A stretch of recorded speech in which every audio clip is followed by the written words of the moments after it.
Chers frères et sœurs, shalom. En ce dimanche, l'Église nous donne de célébrer le 28e dimanche du temps ordinaire de l'année liturgique A. L'Évangile selon saint Matthieu, au 22e chapitre du 1er au 14e verset, nous parle de Jésus qui parle en parabole de ce roi qui organise un festin où il appelle les invités à participer à ce festin. Et ce qui est étonnant est que ces invités ne viennent pas. Et le roi, à son tour, va demander aux serviteurs d'aller chercher les gens qui étaient dehors afin que la salle soit remplie. Et c'est ce que les serviteurs vont faire et la salle sera pleine vu que ceux qui étaient destinés à venir à la fête avaient avancé chacun sa raison pour se trouver une excuse et s'absenter à cette invitation.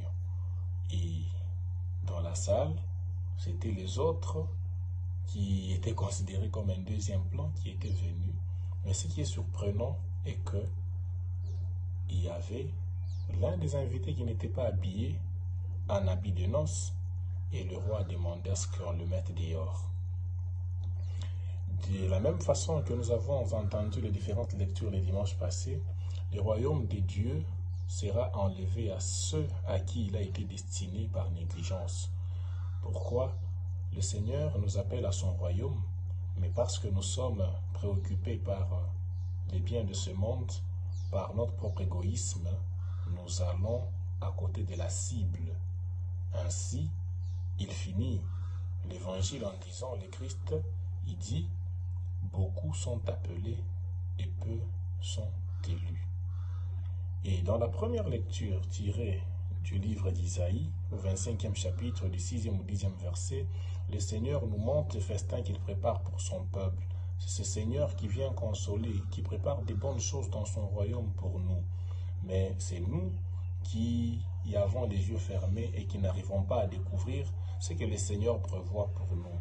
Et c'est pour cela, dans la deuxième lecture, tirée du livre de Philippiens, au 4e chapitre, du 12e au 14e verset, puis du 19e au 20e verset, le Seigneur va nous demander de nous contenter de ce que nous avons, car le Seigneur lui-même, Dieu, nous donne la force de supporter les épreuves qui nous arrivent.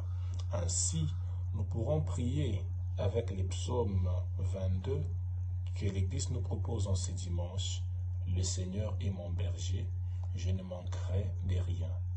Puisse le Seigneur nous accorder cette disponibilité intérieure pour l'accueillir au quotidien, afin que, à chaque fois qu'il nous appelle pour le royaume, que nous ne puissions pas être distraits, que nous ne puissions pas être préoccupés par les biens éphémères, mais plutôt que nous puissions travailler pour son royaume, afin qu'un jour nous puissions être parmi ses élus dans son royaume.